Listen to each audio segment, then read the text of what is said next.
작년 초에, 작년이 아니죠. 사실 올해인데 아직 몇 분 남았습니다. 2025년도에 하나님께서 우리에게 표어로 잃어버린 땅을 다시 회복하라 라는 말씀을 주셨습니다. 그래서 잃어버린 신앙과 잃어버린 건강, 잃어버린 관계들, 잃어버린 사명, 잃어버린 사랑을 다시 되찾기 위해서 1년간 우리가 굉장히 기도하며 여기까지 왔습니다. 많이 회복하시고 많이 되찾으셨나요? 그런 분들은 정말 행복하시겠네요. 네, 그러지 못하신 분들도 좀 있겠죠. 또 우리의 가정과 사업과 우리의 교회 모두 회복되어야 합니다. 그런데 이것은 올 한 해만 해야 되는 것이 아닙니다. 아직 내가 올해 안에 여러 가지 많은 것들을 되찾고 회복이 된 것 같은데, 그럼에도 불구하고 더 되찾아야 되고 더 회복되어야 되는 것들이 있다면 2026년에도 끊임없이 하나님 앞에 기도하면서 되찾아 가야 됩니다. 그리고 하나님께서 주신 그 분복을 누려가야 되는 것이죠. 되찾을 때까지 계속해야 되는 것입니다. 우리의 힘과 노력만으로는 할 수 없다고 말씀을 드렸습니다. 오직 하나님의 성령만이 하실 수 있으시기에 우리는 더욱 그분께 나아가서 기도하고 씨름해야 됩니다. 그런데 어떤 분들 가운데서는 나는 잃어버린 채로 살아도 괜찮다라고 생각하는 분들이 있습니다. 큰 문제입니다. 잃어버린 채로 살아가는 것이 좋은 것이 아닙니다. 그렇게 생각해서도 안 됩니다. 또 어떤 분들은 기도 없이 우리의 힘과 지혜로 뭔가를 해보려고 그렇게 시도하는 사람들도 문제입니다. 할 수 없습니다. 우리의 힘과 지혜로만 가지고는 우리가 잃어버린 것들을 되찾을 수도 없고 또 회복할 수도 없다는 것입니다. 2026년도에도 계속해서 잃어버린 것들을 회복하고 되찾고 하나님께서 주신 복을 충분히 누리시기를 바랍니다. 새해가 되면 보편적으로 하는 인사가 있죠. 새해 복 많이 받으세요라는 인사입니다. 우리 모두는 저주를 받기보다는 복을 받는 것을 좋아하죠. 누가 저주를 받는 것을 좋아하겠습니까? 그런데 나만 내가 복 받는 것을 원하는 것이 아니라 우리 하나님 아버지도 내가 복 받기를 원하신다는 것입니다. 잃어버린 땅을 우리가 회복하기를 원하시는 것 이상으로 하나님 아버지께서는 우리가 회복하기를 원하십니다. 모든 것이 다 회복되기를 원하시는 것, 그 하나님 아버지께서 가장 원하시는 것이죠. 민수기 6장 24절에 보면 이런 복에 관한 말씀이 있습니다. 여호와는 내게 복을 주시고 너를 지키시기를 원하며 여호와는 그의 얼굴을 내게 비추사 은혜 베푸시기를 원하며 여호와는 그 얼굴을 내게로 향하여 두사 평강 주시기를 원하노라. 그러면서 그들은 이같이 내 이름으로 이스라엘 자손에게 축복할지니 내가 그들에게 복을 주리라. 이렇게 말씀하셨습니다. 제사장들, 너희들은 항상 이스라엘 백성들을 위해서 이렇게 기도해라. 그러면 그 기도를 듣고 내가 그들에게 복을 주겠다. 이렇게 하나님께서 약속하신 것이죠. 하나님이 주시려고 하는 복을 우리는 잃어버린 것들도 좀 있고, 그리고 지금도 뭔가 주시려고 하시는데 우리가 거부하는 경우도 종종 있습니다. 하나님 그 복 안 받겠습니다. 이렇게 거부하는 경우가 있습니다. 아니면 우리가 아직 그 복을 받을 그릇이 안 되어서, 준비가 안 되어서 받지 못하는 경우도 있습니다. 그래서 우리가 변화되지 않으면 여전히 우리에게 고난이 뒤따라옵니다. 고난은 우리를 훈련시키려고 우리를 변화시켜 주시고 그 변화된 우리에게 복을 주시기 위해서, 그러니까 최종적으로는 복을 주시기 위해서 변화를 시켜주시고 변화시켜주시기 위해서 고난을 주신다는 겁니다. 그래서 고난은 우리가 변화되고 우리가 복받기 위해서 준비되는 과정이라고 할 수도 있는 것이죠. 그런데 이 고난은 꼭 죄가 있어서 주어지는 것은 아닙니다. 주님께서도 동일한 말씀을 하셨는데요. 요한복음 9장 3절에 보면 예수께서 대답하시되 이 사람이나 그 부모의 죄로 인한 것이 아니라 그에게서 하나님이 하시는 일을 나타내고자 하심이라. 태어날 때부터 눈먼 소경이 어떤 죄로 인해서 그렇게 된 것이 아니라 하나님께서 하나님의 하실 일을 하시기 위해서 이렇게 하신 것이다, 이렇게 얘기하신 것이죠. 고난이나 형벌이 죄로 인한 것들도 있습니다. 그러나 꼭 죄가 아니라 하나님이 하실 일을 나타내시기 위해서 주시는 것들도 많이 있습니다. 그 하나님이 하시려고 하시는 일이란 무엇이냐? 바로 복을 주시기 위해서, 복을 주시기 위해서 고난을 허락하시고, 그 고난을 통과한 사람의 인생을 통해서 하나님께서 영광 받으시기 위해서 그 고난을 잠깐 허락하시는 경우가 있다는 것입니다. 다시 말하자면 복을 주시기 위해서 고난을 주시고, 그 고난으로 우리를 변화시킨 후에 다시 복을 부어주시는 것입니다. 그래서 고난 자체가 중요한 것이 아니라 고난으로 내가 변화되는 것이 중요합니다. 그래서 내가 고난을 당했을 때 내가 정말 이 고난을 통해서 변화되었느냐 아니냐, 이것이 더 중요한 것이죠. 고난 받았는데도 내가 변화되지 않으면 그저 고난만 받을 뿐, 그 고난을 거쳐 나갔는데도 복을 누리지 못합니다. 고난을 거쳤는데도 변화되지 않았기 때문에 그렇습니다. 고난을 거치면 뭔가 사람이 변화되어야 되는데 변화되지 않고 고난을 원망하고 불평하고 짜증내고, 혹은 이 고난 때문에 고난이 당신 때문이다, 뭐 하나님 때문이다, 이렇게 원망하고 이러는 것 때문에 고난을 다 지나가서도, 그 고난이 얼마나 힘들었겠습니까? 근데 고난을 다 통과한 후에도 전혀 변화가 안 되고 오히려 악화되는 사람들이 있습니다. 그러면 그 악화된 마음으로 하나님이 주시려고 하는 그 복을 누릴 수 있겠습니까? 누릴 수 없습니다. 그러면 또 다른 고난이 주어집니다. 하나님 고난 하나 통과했는데, 이제 겨우 통과했는데요, 또 다른 고난을 주십니까? 하나님, 너무나도 힘든 삶을 계속해서 살아가야 되는 것이죠. 여러분, 제가 군대 갔다 오신 분들은 다 아시겠지만, 군대 갔을 때 우리는 사실 군 그 수뇌부에게 뭐 잘못한 것이 별로 없었습니다. 그런데 혹독한 훈련이 기다리고 있는 것이죠. 뭐 이렇게 잘못한 것도 없는데 끊임없이 힘든 훈련들을 받아야만 했었습니다. 그것이 왜 그래야 되는지 이유도 알지 못한 채 훈련들을 많이 받았습니다. 행동을 딱딱 맞추지 못했다고 다시 훈련을 받고, 줄이 삐뚤어졌다고 다시 하라는 것이고, 너무나도 힘든 훈련인데 다시 하라는 거예요. 다시라는 말이 얼마나 트라우마가 생기는지, 목소리가 작다고 다시, 선착순으로 다시, 그리고 아무 이유 없이 다시, 그리고 조교가 기분 나쁘다고 다시, 그냥 무조건 다시입니다. 반복하는 것이죠.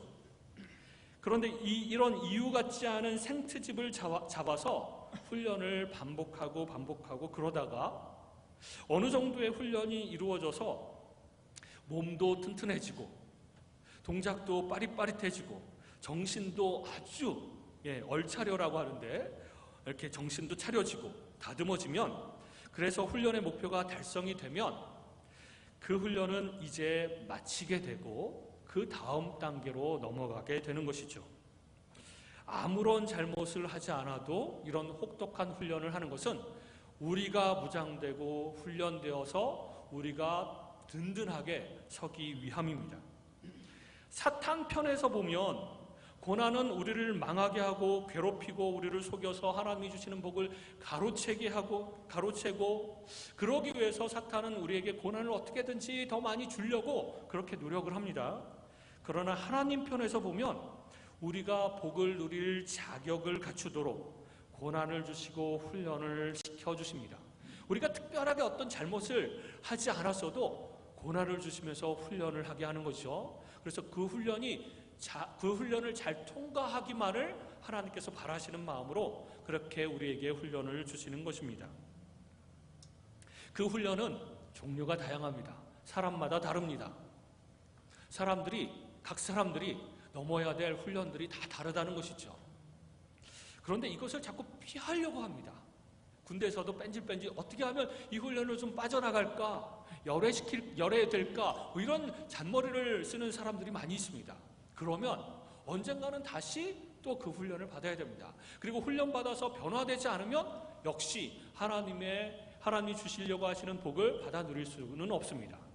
그래서 하나님께서 주시려고 하는 그 복을 누릴 때까지 계속 고난은 계속될 수밖에 없는 것이죠. 그러므로 사탄에게 복을 빼앗기지 않고 사탄이 원하는 대로 망하지 않기 위해서는 우리가 하나님의 훈련을 잘 받아서 변화되는 것밖에 없습니다. 변화된 후에 하나님이 주시는 복을 누리고 그리고 그 다음 단계로 나아가는 것이 필요하죠.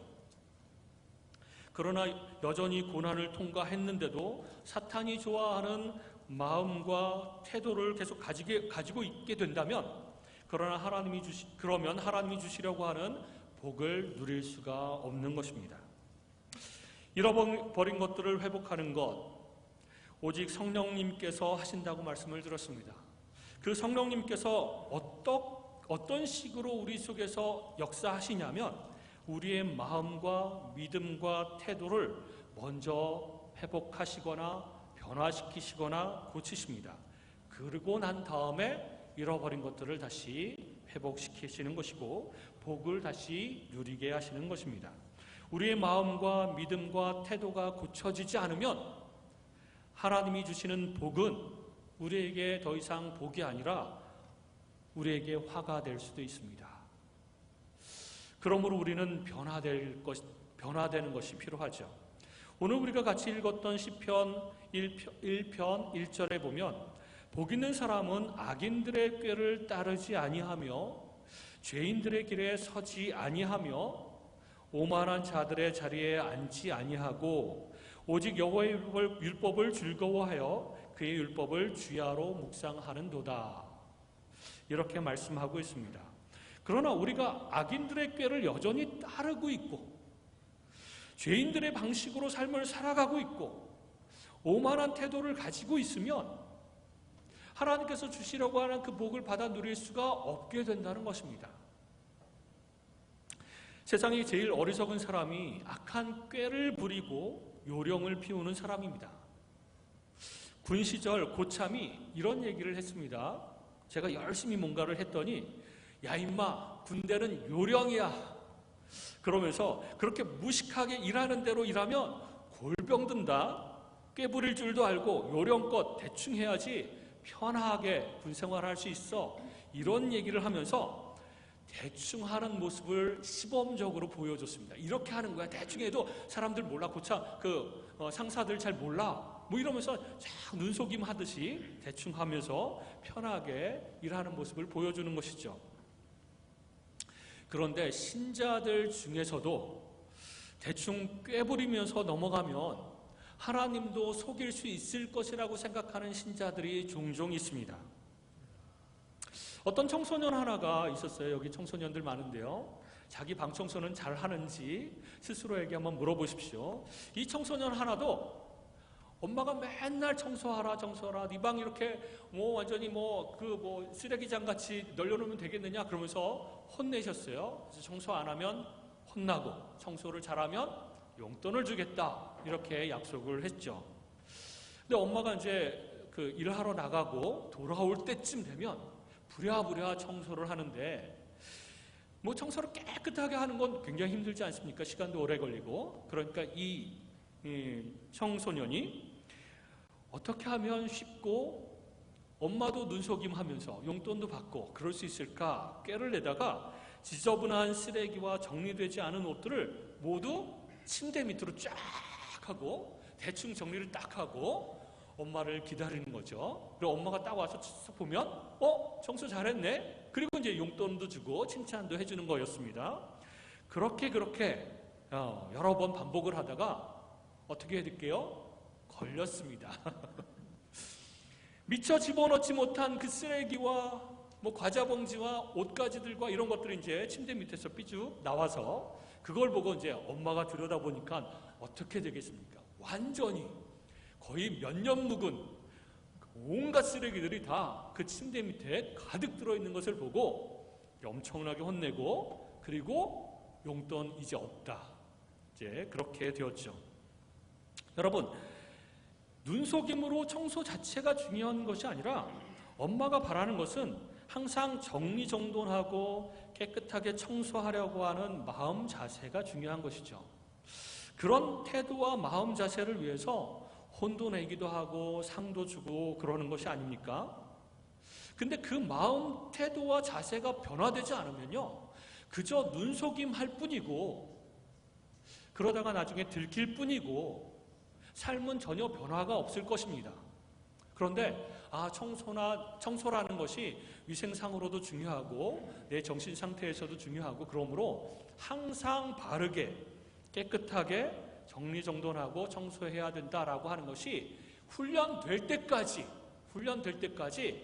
계속 용돈도 없을 것이고 또 혼나기도 하고 그러는 것 아니겠습니까? 훈련될 때까지, 그런 마음과 태도를 가질 때까지.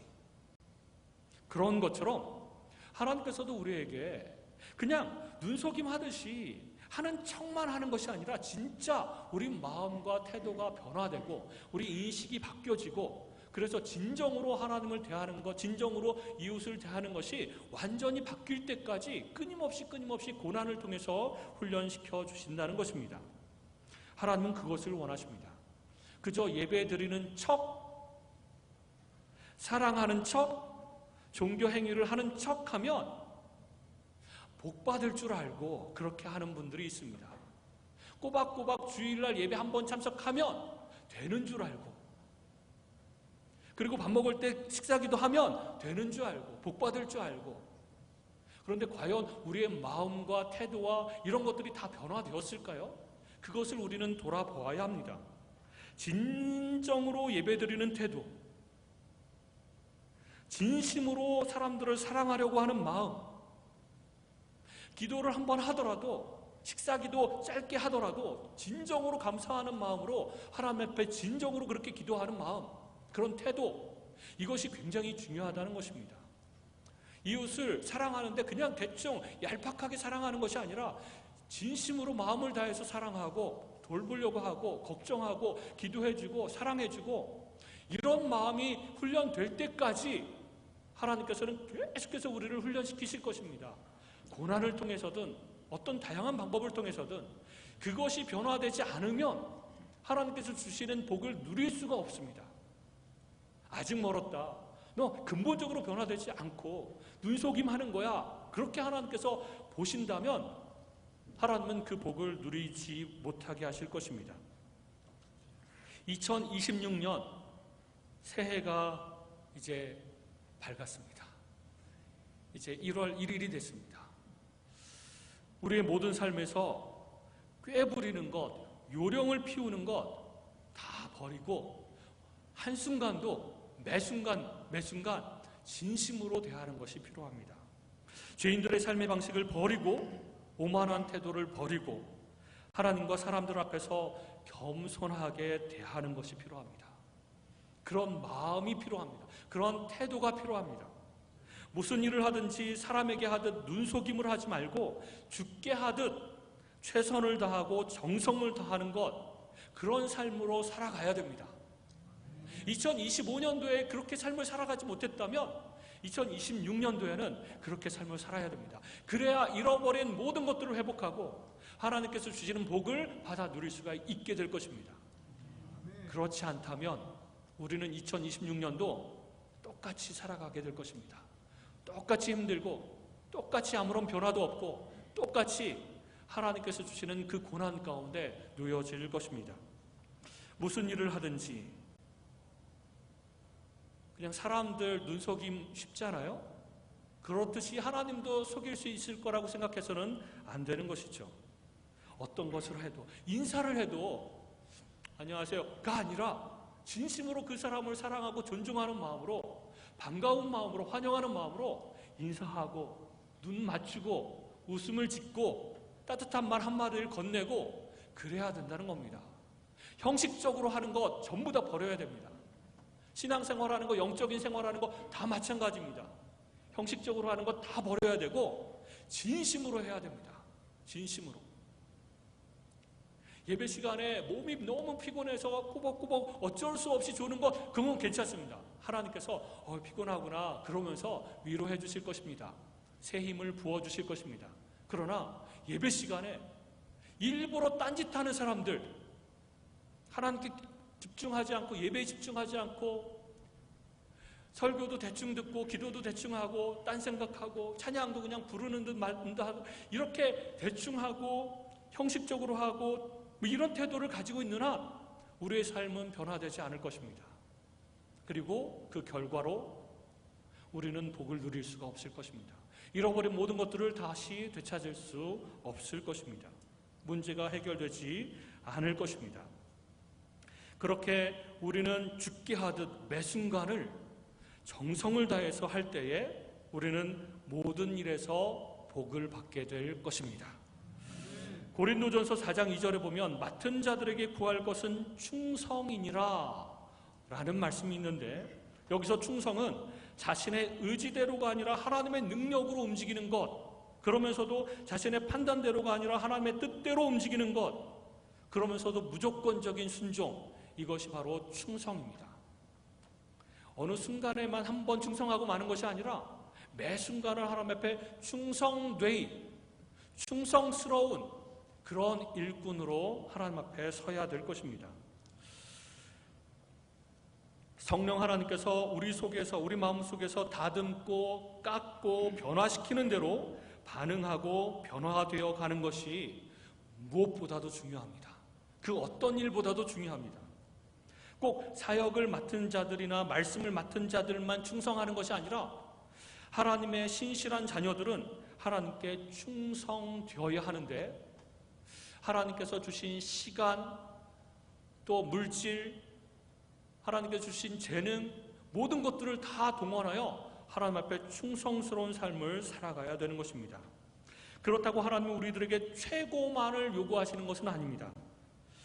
우리 각자의 수준에서 최선을 다하고 있는가를 보시는 것입니다. 정말 최선을 다하고 있는가? 몇 퍼센트? 50%? 그 정도는 안 됩니다. 80% 그 정도도 안 됩니다. 100% 최선을 다해야 됩니다. 그렇다고 최고를 요구하시는 거 아닙니다. 너가 가진 수준에서, 각자가 가진 그 수준과 역량에서 최선을 다하고 있는가, 이것을 보신다는 것입니다. 세상은 최상을 요구하고 최고를 요구하지만 하나님은 최선을 다하면 그것을 아주 귀하게 여기신다는 것이죠. 세상에서는 5달란트를 받은 사람만 기회를 얻고 인정을 받습니다. 그리고 2달란트를 맡은 사람은 기회도 적고 인정받기 힘든 사회입니다. 그러나 하나님은 2달란트 받은 사람이 자기 형편과 능력으로 최선을 다한다면 5달란트를 받은 사람과 똑같은 인정과 칭찬을 해주신다고 말씀하셨습니다. 그러므로 2026년도에는 우리 모두 최선을 다하여 하나님을 섬기고 사람들을 사랑하며 진정으로 고난을 통해서 우리가 변화되어서 변화된 마음과 믿음과 태도를 가지고 하나님 앞에서 설 때 우리가 잃어버렸던 모든 것들을 회복시키시는 하나님의 역사하심을 보게 될 것입니다. 그리고 하나님께서 부어주시는 복을 받아 누리게 될 것입니다.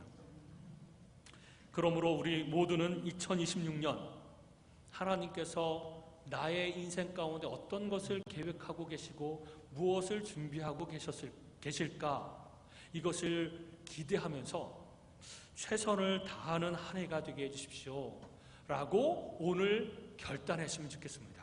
하나님, 내년에는 정말로 최선을 다하는 한 해, 많이 변화되는 한 해, 그래서 하나님께 더 많은 칭찬과 복을 받아 누리는 한 해가 될 수 있도록 하나님 도와주옵소서 라고 기도하며 주님 앞에 나아가기를 주님의 이름으로 축원합니다.